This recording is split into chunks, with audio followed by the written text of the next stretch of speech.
Welcome back. In the last two videos, you learned what databases are and how to run Postgres in a container. Today, we meet Supabase, a tool that gives you that same Postgres database, plus authentication, file storage, and real-time updates as a hosted service. And it raises a question every backend developer should be able to answer. How much of the backend do you still build yourself? Normally, clients never talk to a database directly. You, the backend developer, build the API server in between. It checks who the user is, validates the request, queries the database, and shapes the response. That's a lot of code before anyone ships a single feature. Backend as a service platforms compress that middle layer into a product. Supabase bundles a real Postgres database with authentication, file storage, real-time subscriptions, and serverless functions. All behind auto-generated APIs. You still get all the power of SQL underneath. This is important. Supabase is not a new kind of database. It's regular Postgres, the exact thing you ran in Docker last video, with a service layer wrapped around it. Everything you learned about tables, schemas, and joins applies as is. Here's the first wow moment.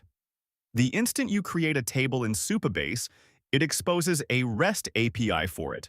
No routes to write. Under the hood, a tool called PostgreSQL inspects your database schema and generates endpoints automatically. You'll rarely call those endpoints by hand, though, because the client libraries make it feel native. Look at this. Create a client with your project URL and a public key, then query with a Fluent builder. From products, select these columns, filter where category equals coffee, order by price.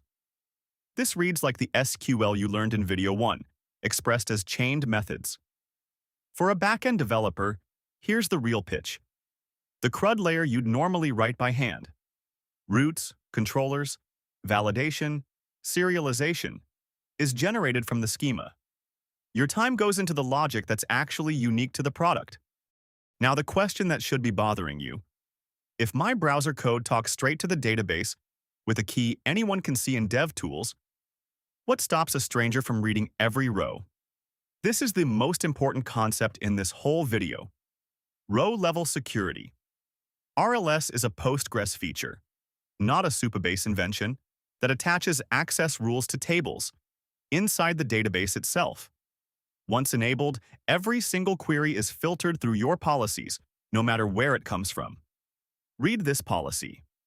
On the orders table, for select queries, a row is visible only when the authenticated user's ID matches the row's user ID column. Supabase knows who's asking because every request carries the user's login token.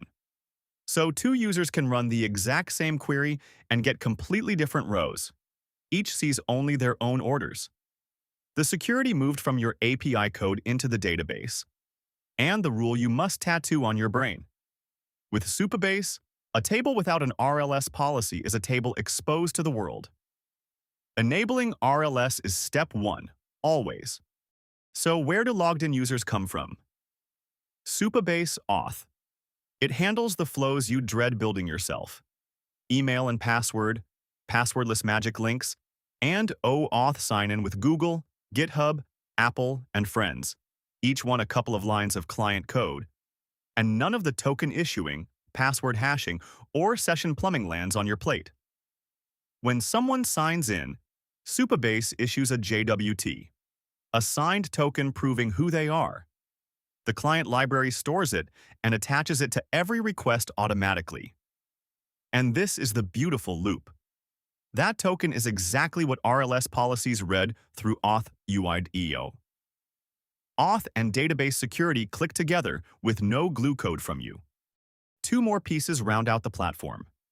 Storage handles files, avatars, PDFs, images, organized in buckets with the same policy-based security as your tables. Upload from the browser, get back a URL you can drop into an image tag. Realtime is the fun one. Any client can subscribe to database changes. Whenever a row is inserted, updated, or deleted, Supabase pushes the change to every subscribed client over a WebSocket. Here we listen for new rows and orders and update the UI the moment one lands. That's a live dashboard or a chat feature with no polling and no refresh button.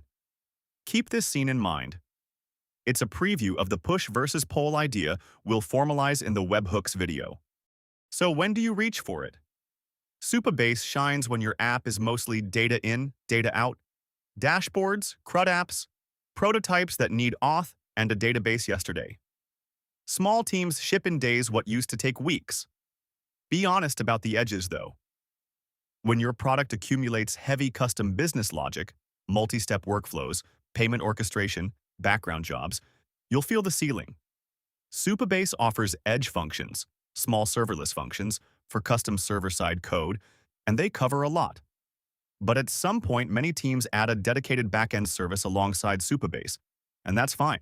It's a spectrum, not a religion. The comforting part, because it's plain Postgres, you're never locked in. You can dump your database and move it anywhere. It's the same Postgres you ran in Docker. Recap. Supabase is backend as a service built on genuine Postgres. Tables get instant APIs via Postgres, and client libraries make queries feel native. Row-level security enforces access inside the database. Never skip it. Auth issues tokens that RLS understands. Storage and real-time cover files and live updates.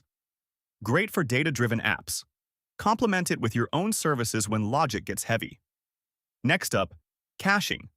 The art of making everything feel instant. See you there.